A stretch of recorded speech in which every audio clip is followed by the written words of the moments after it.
And again, I have the honor and privilege of filling in for Dr. Pat today. And I know it's not confidential, so I'm going to say, hey, can everybody send Dr. Pat good vibes, because she is having her knee replacement surgery today, I believe. I think it's today. So let's send her all sorts of light and love. So today we are talking about the science of friendship. And as the saying goes, friends are the family that you can choose. But we know how important friends are in our lives. And we've especially learned that this year during the pandemic, during lockdown, being isolated from our friends and family. But there's a lot more writing on the quantity and the quality of our friendships that we may not realize that really affect both our mental and our physical health. And so, who better to discuss friendship with than my dear friend and colleague, Leone Dyer. Leone wears many hats. She is an empowerment coach, ka-ching, former educator, ka-ching, Special Olympics coach, and an overall pretty awesome friend. So I've got good company here to talk about friendship. Hey, Leone, welcome to the show.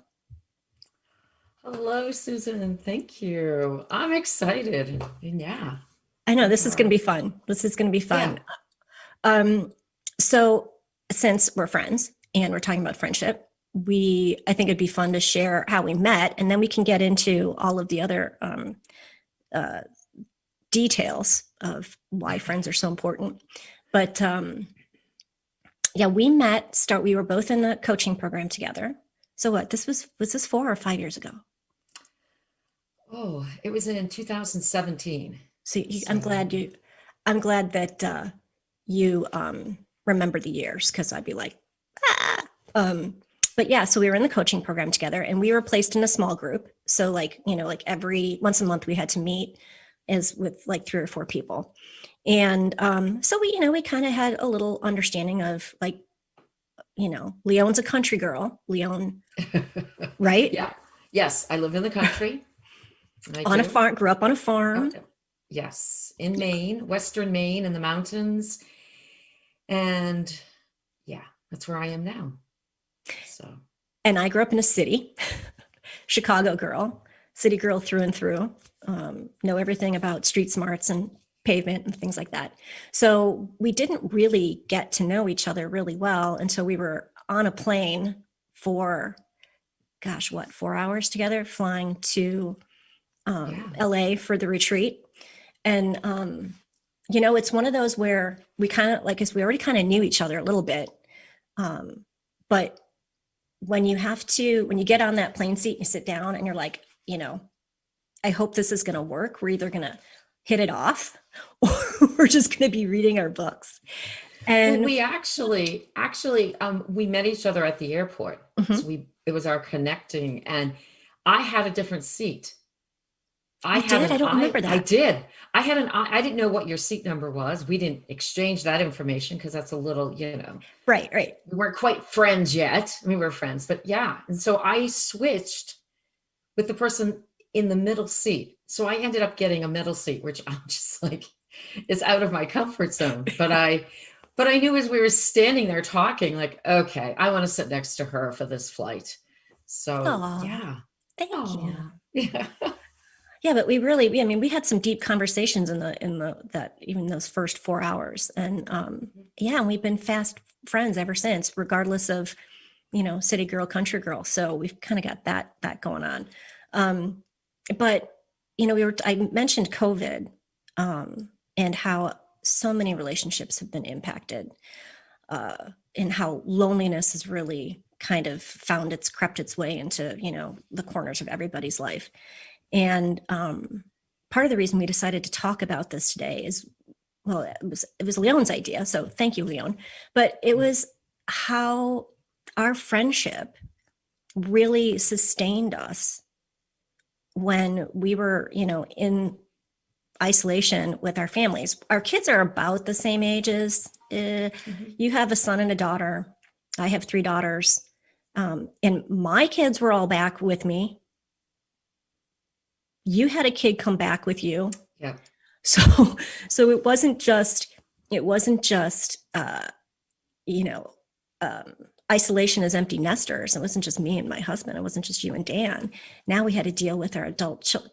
Deal with sounds kind of Sounds kind of harsh, No, but it was. Let's just be honest. I mean, I'm gonna, I mean, it's, and yeah, if you are empty nesters and your adult children come home, it's completely different than when your 20 something children come home who are college age. There's mhm. still that little bit of parental guidance. Adult children, that's another whole category that I didn't buy the book on how to raise your adult children, Is there one? Because ages. if there's one, I want to buy it. I think I Well, need. someone needs to write it because, yeah. And I realized I couldn't dump my insecurities onto my daughter because she was going through so much. I mean, she lost her job, she lost her apartment, she lost her friends. She was living in New York City, and my husband literally moved her in the middle of the night to get her back home Mhm, last March. So all of my, and it wasn't all frustration, there was a lot of joy that happened with her being home. mhm. But Susan and I walked through this together literally since last March. Is that when we started doing our Yeah. Friday? I Yeah. could probably pull up the email because I still go to the same link every time. Yeah. We we get together every Friday at 4 o'clock, and it's our happy hour. And sometimes Leone doesn't have a cocktail. I think I always have a cocktail, but and it's our she and Leone. The reason I was laughing is because in my the email says Serenity Call, and Mm, and I always refer to it as like yeah. happy hour with Leone. But Yeah. yeah, it was a serenity call. It was a check-in for Hmm. both of us just to have a safe, judgment-free place to. Hmm. And it wasn't just that our kids or our children had moved back home and Mhm. interrupted the flow that we had with our husbands. I was also stuck home with my husband, like, because nothing was open. I Yeah. couldn't, like, we weren't going to the gym. I couldn't go, shopping was crazy. So forget that. Mhm. It just, all of a sudden we were home. It's like, wow. And Dan travels Yeah. a lot. Yeah. Well, he did. Well, so Yes. yeah, so it's Yeah. like, it's not just now you're occupying the same space, but now you're like all your time is together. Really. Yeah. Yeah. Yeah. Yeah. I had a friend once who was married to a merchant marine and said that was the best marriage. It was her third marriage because he was gone for 6 months or maybe 3 months, and she would miss him, miss him, miss him. He would come home and she'd be like, yay, the first month. Okay, we're getting into it the second month, third month. All right, ready to go again. And it was that rotation. And it was just the perfect marriage. I get it now. Because, somewhere around June, I'm like, when are you leaving? But yeah, so this definitely, our friendship blossomed and was my anchor during COVID. Well, and the other thing I think is really funny about that is like, so now, if something comes up, like we were going to be traveling on a Friday, uh, my husband and I were, and so, or the same thing with Leone's husband. It's like, wait a minute, like you're not going to have your call. Like they will jump through hoops so that we get our time together Yeah. because after we're done, and it's not about the cocktail, it's about just having that time to share and hang out, and that we just come out happier and like happy to be with them and Yeah. see them, and yeah, they will go to great lengths to facilitate that call Mhm. for us. Yeah. And there is reason for that. And when we come back, like we're going to go on a break soon, but when we come back, I'll like dive into the boring science of friendship but there's an actual reason why we feel that way. Well, since you segued us right into that, why don't we go ahead and take that break now? You're listening to the Dr. Pat Show. I'm Susan Dolci, and I'm talking with Leone Dyer today about friendship, and we will be right back. Cool. All clear, ladies. Thank you.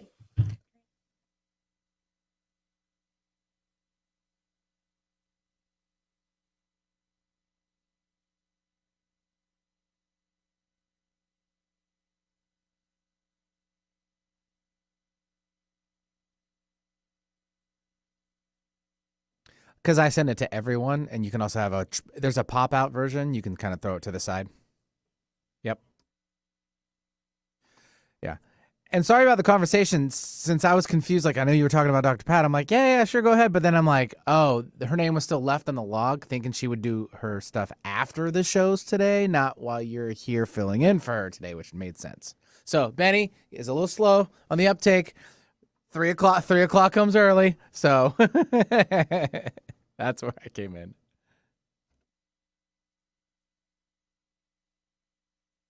Yeah, yeah, it's all good.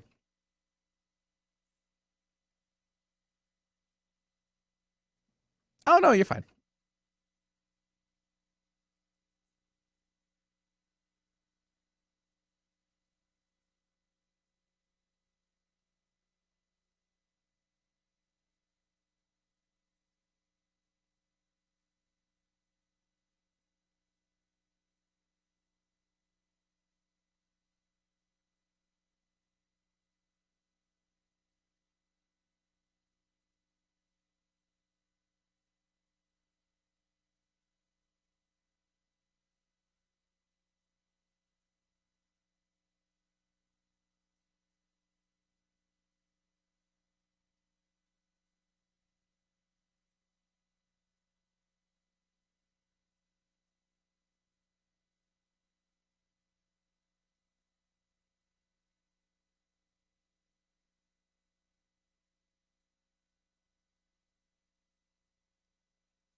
Oh, so for every glass of water, you're supposed to have a hug with it. Bingo! Did I interrupt you on that one? Because that's what I think. No, but I have heard that. I have heard think, that. But yeah, it's perfect. As we both drank, we're like, oh yeah, that's I right. know, right? Aw, virtual hug. Virtual hug. my my husband actually, like, he was not home with me. He was working the whole time.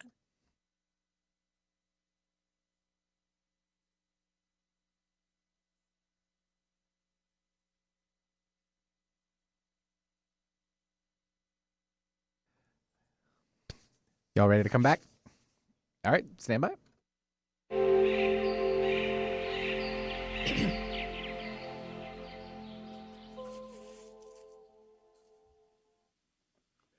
Hey everybody, welcome back. You're listening to the Dr. Pat Show. I'm Susan Dolci, and I am filling in for Dr. Pat today. And I am talking with my dear friend and colleague, Leone Dyer, and we're talking about the science of friendship. And we were talking about how desperately, I can say that, we needed each other during the pandemic, and how our friendship really was it was a safe container, a safe space for us to just vent and chat. But Leone, you have done some more research on the science of friendship, and there's some interesting data on how our friendship, or not our friendship, friendships have correlate to the primates, the monkey world. The monkey world. So I read this article in Scientific American. It was written by Lydia Dunworth, and it is with a little help from our friends, and it's the biological blessing of friendship. And they studied chimpanzees for over a 20-year period. And they noticed that chimpanzees kind of had the same group of friends. You would have your mate, your children, and your, a group of chimpanzees are called? I don't have your grouping. Your grouping. You would have your grouping. But then chimpanzees, both male and female, had kind of their besties. I mean, it was Really? one or two chimpanzees that they would gravitate towards. And these were the chimpanzees that would pick the bugs off you. So your mate may, or you may do it to your children, the chimpanzees. But it was really your best friend that you would allow that would be the person who would groom you. It's really intimate. And this is probably why, if you ladies, I'll jump in here, a large group of 30 or more up to 150 are called communities. Oh, community. A community. Thank Makes you. sense. The chimpanzee community. There we Thank go. you. He was over there Googling that. Like, Oh, no, I totally was.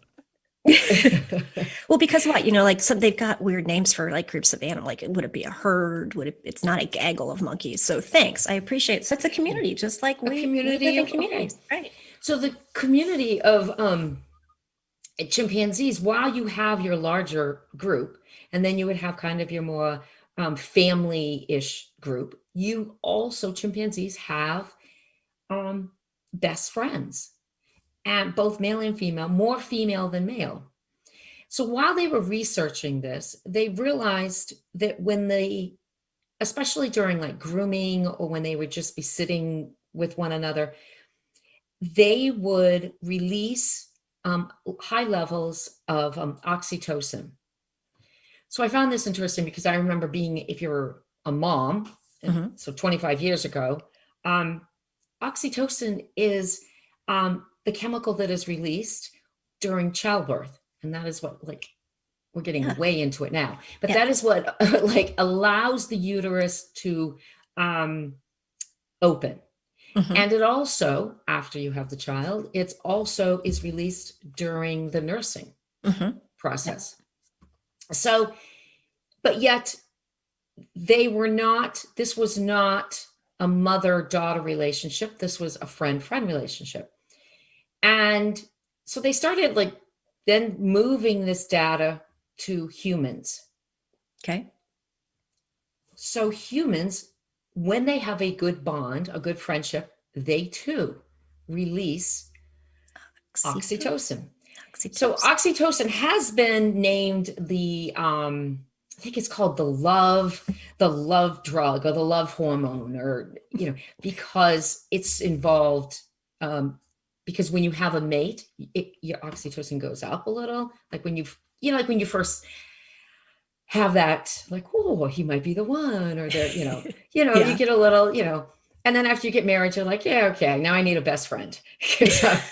But we need that oxytocin. The oxytocin actually helps us feel better. And for a lot of people who are depressed and going through anxiety, they're not releasing that chemical.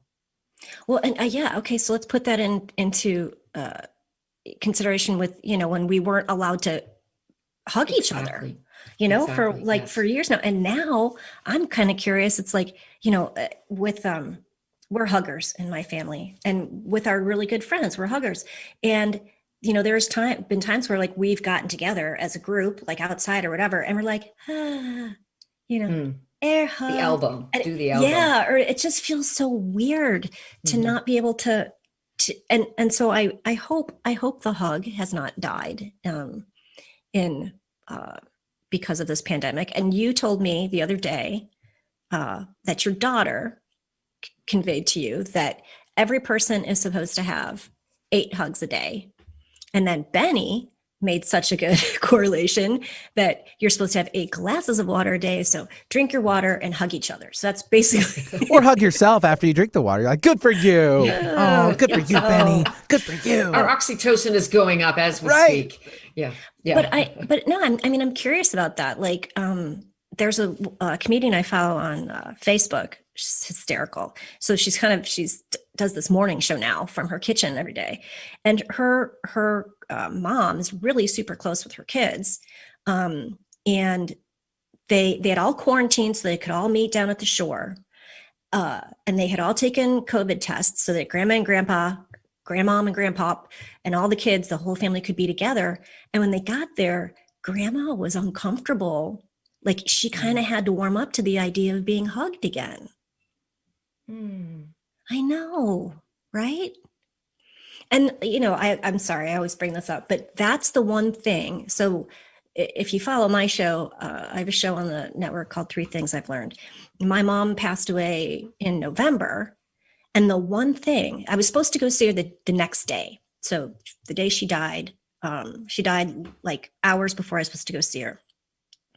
And I'd finally gotten clearance to go see her. And the one thing I couldn't wait to do was give her a hug, because we hadn't had any physical contact for 9 months. So yeah, there's something about hugging and oxytocin, and like we were joking around in the break, I called it friend juice. But we need that, you know? Well, and speaking of your mom, that is watching my parents. My parents are very social people, and they're in their late 70s, early 80s. And during COVID, they haven't been able to communicate or be with their little groups of friends that they would hang out with on a regular basis. And they have each other, and they live in an extended family. So they have that. But there is realizing, like, so last Friday or two Friday, I don't remember, a Friday during our call, I kind of had a little meltdown. And the next day, I was very thankful. And I went through a gratitude release that I was able to have that spew with Susan. And Susan held the space, and there was no judgment, and I felt no judgment. And I was just so grateful for that. And I realized that my parents don't have that. My mother isn't able to sit with her friends around coffee like she used to, or my father, in the country, you sit on the back of your truck tailgate. And I mean, and they don't have that. And my dad's an outdoor person, so they would be out in the woods doing things. And how sad, and that their friendship, because of COVID, their friendship community has been separated. Yeah. And I've seen them become depressed because of it. I've seen their lack of energy because of it. Your mom and my mother-in-law both were in homes where they did not have that contact, that friendship contact. Well, and that's what was so, I mean, I think so many people that have loved ones in long-term care, nursing home facilities, or whatever, everybody, in a lot of ways, they tried to do their best to find ways for us to connect with them, but they weren't even connecting within their community. Like my mom had to eat alone in her room pretty much from the end of March till the day that she passed. Part of the reason she was so excited to move to this community was because it has such a vibrant social community, so many activities. She was very excited. We'd moved her from Cincinnati, where we were living, up here to Michigan. And she was going to be close to me. I could take her out. There was this community had so much more going on than the place that she was living in. And she wanted, she loved that social life. And I know I've said to you, I think, in some ways, I think she died of a broken heart. I know that wasn't the real, what actually, took her life, but I think she was just desperately lonely, and that, especially even for that physical contact. Because when we get off the phone, or, we would FaceTime, and she'd be like, air hugs, honey, air hugs. Oh. And, someday we'll get to hug again. And I'd be like, yes, someday we'll get to hug again. So.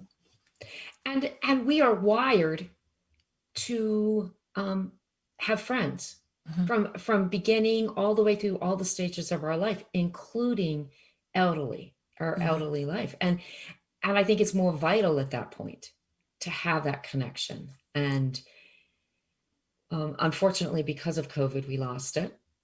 I think, and we've talked about this, how we grew up and how our children grew up, or places that we've lived, where that connection of friendship was lost.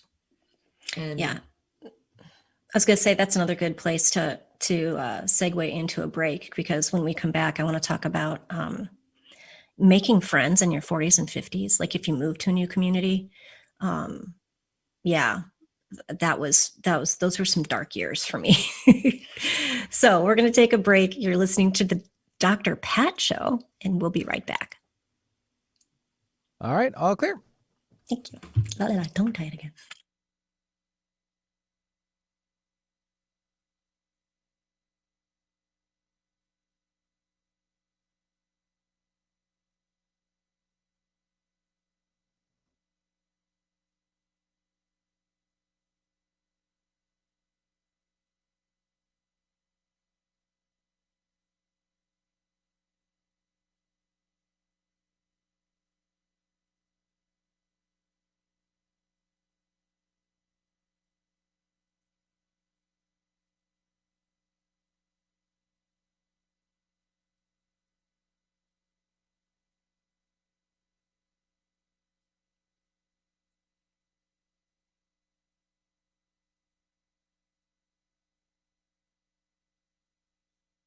What'd you say? Pigeons?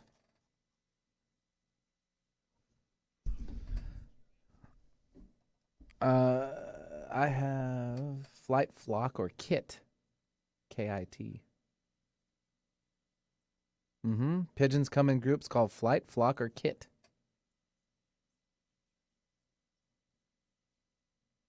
Crows. The Parliament Funkadelic. Great band. Oh, there we go.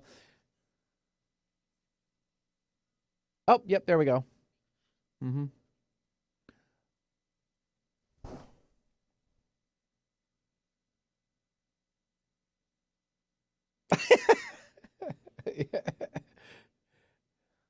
The Bird Network. Unkindness.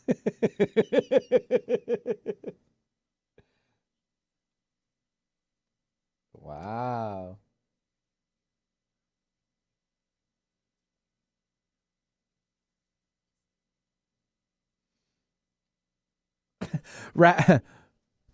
Look for the hollowed out rabbit, but I'm sure it's out there somewhere. So I think Olivia's looking at the same list as I am probably, but like the raccoons come in a group called a gaze, G-A-Z-E. I mean, go figure, when you have all of them staring at you, Yes. that kind of makes sense. What are skunks? We're all looking at their lists. Pepe Le Pew. I'd like to know what turkeys are too, because they're always, I get them. Turkeys are a rafter. A rafter? A rafter. That makes sense. Oh. Is it paddling of ducks? Surfeit or surfeit? S-U-R-F-E-I-T? Surfeit? Surfeit. That's a skunk. Perfect. Of skunks, surfeit. A surfeit. I've never heard that one either. Somebody had a lot of fun making this. Water cooler time. I like everybody. a tidings of magpies. That's good. Magpie's a bird? Yeah. Yes. Okay. Yes, it is. Well, I just don't know. My father calls a group of women, this is his made-up word, or his made-up term, a gaggle. Well, that's actually the one for geese. Geese and Yeah. goose. Yeah. Yeah. Yeah. Unkindness magpies. Is that mad magpies? Or I don't know. I'm thinking something there. All right. We'll come back with this one. Okay.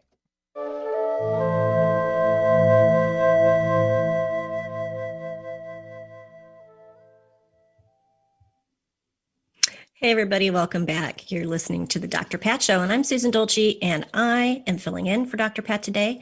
Always an honor and a privilege to be here. And I'm talking with my bestie, Leone Dyer. We're talking about the science of friendship. And before break, I said that when we come back, I really want to talk about like making friends in your 40s and 50s. Because so we lived in the northwest suburbs of Chicago for 16-ish years. And when Phil and I talk about those times, like our, when our girls were little or whatever, we always refer to it as Camelot, because it was just this amazing community of people. And, in retrospect, I don't know if it was each individual person per se, but it was like this, just set of values and friendships that really everybody had everybody's back. Like if you had a baby, you were going to get more food than you could probably feed your family with. I mean, everybody was there to like shuffle your kids around, bring you a meal, help you with an appointment. And we met a lot of these people like coming up through preschool, through our church community, and not everybody went to the same schools and churches. Some of our very, very best couple friends were our neighbors. And our kids never attended the same schools. We didn't go to the same church or anything like that. But it was just this different sort of environment where everybody just had everybody's backs. So then fast forward to 2008, and we moved to Cincinnati, Ohio. And Cincinnati, nothing bad about Cincinnati, Ohio. It is an amazing town. Like, it is super accessible. You want a great ballet, you want a football game, you want baseball, you want good dining. It's all there. It's a great community. But I got there and I just assumed that I would do what I always did, like I'll join our local parish and I'll find, some groups in there and make friends. And not only did those things not exist, like those church groups that I was familiar with, I was 45. I think I was 45. And so part of my other realization was that by the time you're in your 40s and your 50s, everybody's kind of got their friend groups, right? Like people are solid. And so it's, so I'm not sure if it was the community being sort of insular, or if it's just, you don't have necessarily room in your life to take on another friend. Well, this is also, think about when you're young, when you're a child, like in daycare or whatever, you see, and you want to connect with that other kid. You want to play with their toy. So if you want to play with their toy, you either take it or you become their friend. Mm-hmm. And then as we move up, then and then you're not their friend. Right. But, and you learn very quickly. But we're kind of friends with everyone. Remember when you were in, kindergarten, first grade, it was a birthday party and everyone was invited. And then as we start to become more independent and understand our likes and dislikes, our friendships kind of get more narrow. Mm-hmm. And we're kind of going through the same things. We're kind of going through the same middle school, which is horrible. Across the board. I don't think anybody has a positive middle school experience. No. And then high school is just, if you can make it through high school, you can make it through life. And you have a group of friends, but you have that one person or two or three that you make it through with. You rely on them. Same thing with your 20s, it's college. But then somehow we start becoming incredibly independent. We no longer have that one bond of school or the old neighborhood, or something, that bond. And we have to rely on ourselves. And that's when the triggers come in. Am I worthy to be their friends? Am I likable? If two friends walk away together, you don't have that trust built up. Like, why didn't they take me? Are they, so I think our triggers in our 30s, 40s, 50s, and maybe beyond, really hold us back from making friends. So when you're talking about, when you I have this conversation with my youngest daughter quite often, who is a junior in college. So understand, but I always say, do you want to collect friends or do you want to be a friend? Like, what's more important to you? Do you want to have a whole bunch of people that you can go out and socialize with, or do you want some, quality friendships? But in one of the articles, this might be Lydia Denworth again, pardon me, she says that having a greater quantity of social interactions in one's 20s predicted better social connections and better mental health outcomes, less depression, anxiety, higher overall being in middle age. But the formula was different as participants entered their 30s. At that point, it seems it was more beneficial to go deeper and cultivate higher quality friendships. So it's sort of like in that time in your life, in your 20s, I guess navigating that many friendships helps you, and this is my opinion, helps you understand the kind of friend you want in your life and the kind of friend you want to be. Yeah? What do you think? Oh, and what's important also.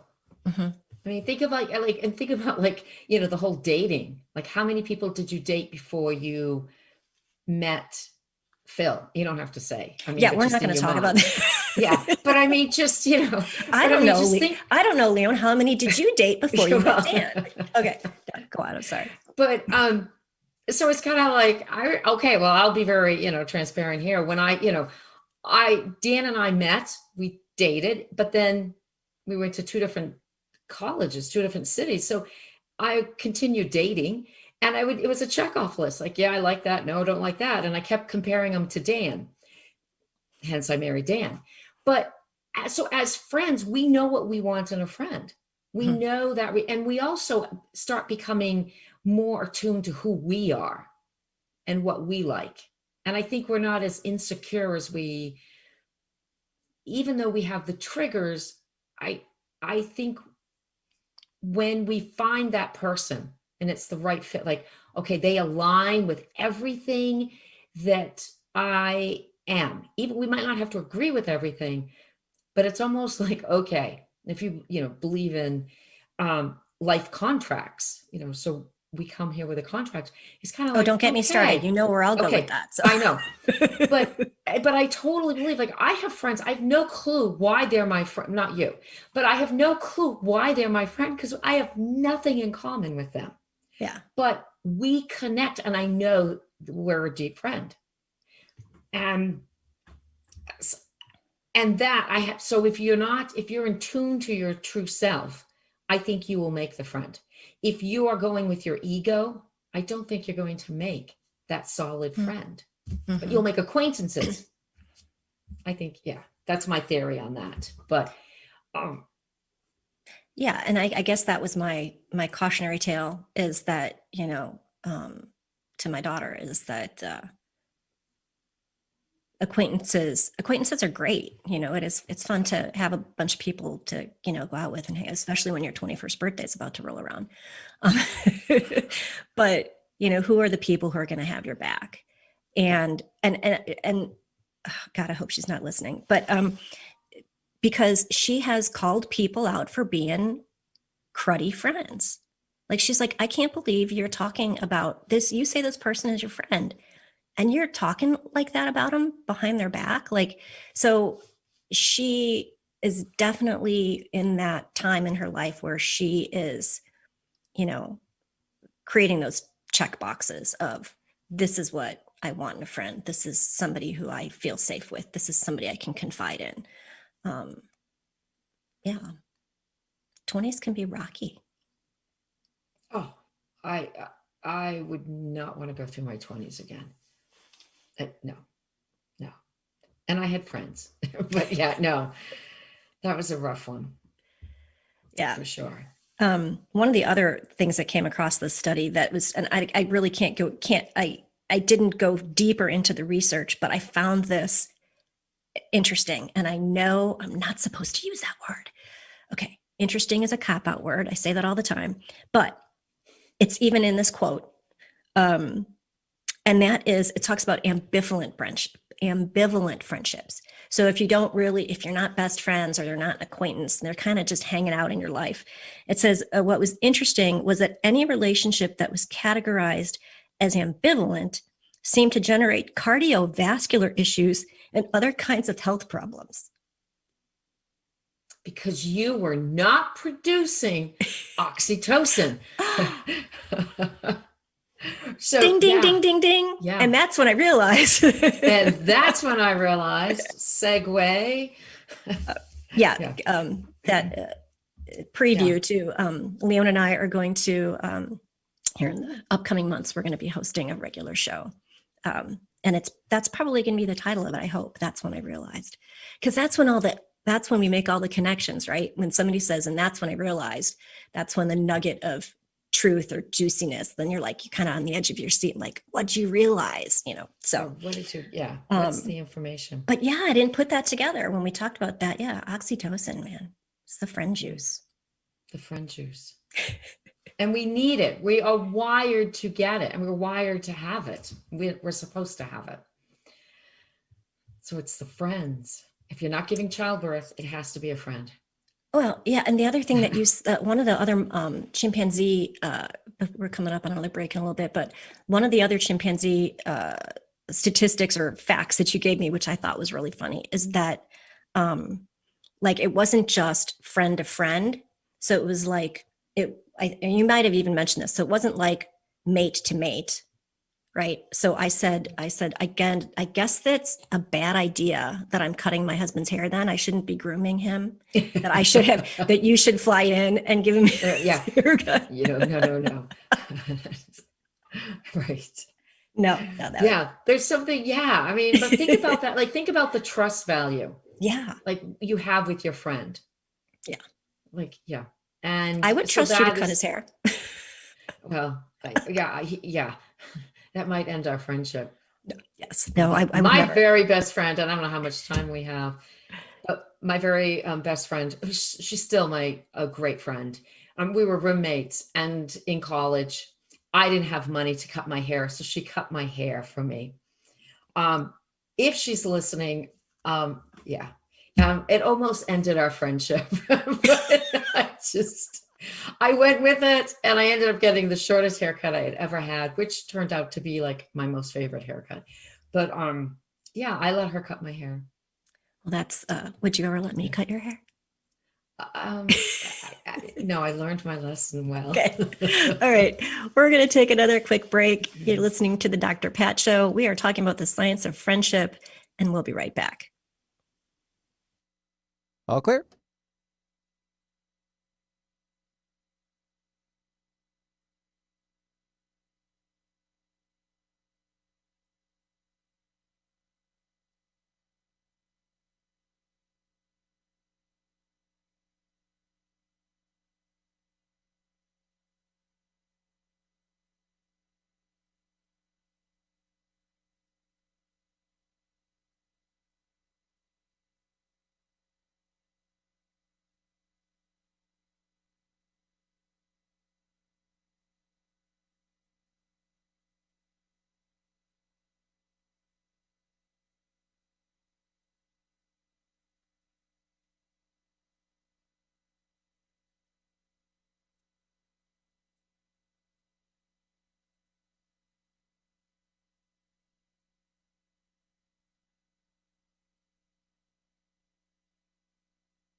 Ready to come back?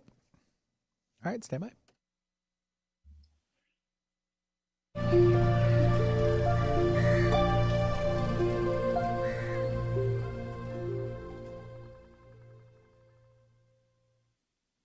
Welcome back. You're listening to the Dr. Pat Show. I'm Susan Dolci, and I am talking with my bestie, Leone Dyer, about the science of friendship, because there is actually I mean, I guess we all on some level know that there's, research around friendship and health and well-being, mental health, physical health.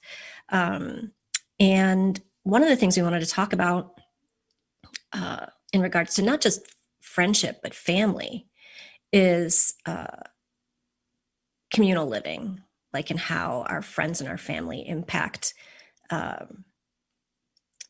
everything, our daily lives. Like when I grew up, so even though I grew up in a city, I can say in retrospect, I feel like I was really blessed to be able to kind of grow up in a communal sort of environment. My grandparents owned so it was a double wide lot, city folk know what I'm talking about, which was kind of a rare thing to have. And it was a very long, narrow lot. So there was a bigger house in the front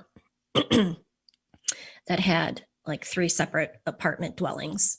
And then there was, I said, what did I call it? I said a back house. And you told me that's an outhouse. I was like, okay, no, Yeah. It's a coach house. Well, that's what we called the outhouse, was the back house. Back house. Because I grew up in the back house, and Leone's like, what? No, it was a coach house, smaller house in the back with just a few bedrooms. And, but so I grew up, we lived there till I was 9, and my grandparents lived in the house. So they were always there. At some point, cousins were always coming in and out of living in those apartments. And then when we moved, we went far. We went 5 houses down from where we were living. So it wasn't, but back then, one of the things we were talking about is how child rearing was so different back then too. But like, if I grew up right across the street from railroad tracks, so I got the railroad tracks in the front and the back house. But if anybody got caught playing by those railroad tracks, you would get picked up by the scruff of the neck and carried home to your house, to your mom or whoever, grandma, whoever was there. And the parents were really grateful, that you saved their child's behind from getting run over by a train. And there wasn't any, what's the word? Not animosity. What's the word I want? Like everybody was like, thank you. And it's not like that anymore. That's a whole different tangent. I'm the one going off on a parenting tangent. But now it's like, what business do you have, grabbing my child? I think I want to do that. I want that to be one of our shows. Yeah. Is multi-generational living and how we've like stepped away from that. Yeah. As a society. So, so communal living, like all living together on the same property. Like, again, that might be one of the saving graces for your mom and dad, is that they're not living alone. Right. Correct. They're not. Well, and I grew up in the country. I'm the country mouse, and I grew up on 500 acres, but I didn't have a little double lot. You had a massive lot. But that being said, everyone around us were cousins and aunts and uncles. We were all family, and everyone knew each other. And yes, it was like one large like commune, like we were talking. But my parents now live with my brother and their children. So it's 3 generations. But there is still something about, and that's like linking back to the beginning of the show, when I was thinking about them and their friends, while they still have that connection to family and they still have that connection to humans, they lost their connection to their friends. Mm-hmm. And so while we were created to be a group, we were like a group. We had our tribe, we had our village, and we had our mates and our children and all that, and our family. We still had our friends. Mm-hmm. And we lost that during COVID. Yeah. And all, I mean, even kids, even our children, our daughters and my son, and through COVID, we've lost that. Well, yeah. My oldest daughter was living in Chicago, and she, for it was almost 2 years. And she has family, we have family there. So she had a support system, but she didn't really have any long-term friends there because she was in 8th grade when we left. And she had started making friends. She was, taking yoga training. But then lockdown happened, and then she decided to come here, and all of those friendships, kind of dissolved. And now she's happily back in Cincinnati, where, now she has a social structure. And she was like, she texted me, she's like, I think I've been more social in the last month than I have like all of last year. Like she was just, she's happy. Mm-hmm. She's happy. Well, and I think I think we're beginning to see the end of COVID, the light, we're seeing the light at the end of the tunnel. And there are many aspects of coming out of COVID that we're realizing. And that connection to friends, that bond of friendship is huge, whether you're in school or all the way to in your elder years. And while we can say, oh, I miss it, and it's just a friend. It's just a friend. I can talk to them on the phone. There's actual, like we can now see the science, the data. No, we need that bond. We are supposed to have that bond. We're built to create that connection with another human, not your mate that you live with. And it's a plus. Yeah. It's a plus if you're friends with your mate. Yeah, sure. That will be another show. Yeah. But I mean, you need that bestie that will pick the bugs off you and, groom you and, and tell you your chin hair is a little too long. And we need that. And I think if anything from the show today is just to acknowledge the friends that you do have, the friends that you are missing, and maybe just make that connection with them, because we need the oxytocin in our bodies. Reach out. Don't be afraid to reach out and say, let's catch up. Yeah. So if you have any interest after this lively conversation of learning more about Leone, you can go over to her website. It's leonedyer.com. That's Dyer, Dyer, and you can find out more about her empowerment coaching. And if you enjoyed today's show, that's even better, because as we mentioned a little bit ago, we are going to have a show on the network. Don't have a launch date, but stay tuned for that. We all have a story to tell. We had a great story today, didn't we? You can live in the story, or you can transform the story. It's your choice. But when you change your story, you can change the world. Thanks for listening, everyone. Have a great day. All right, everyone's clear. Thanks, ladies. Bye. You're welcome.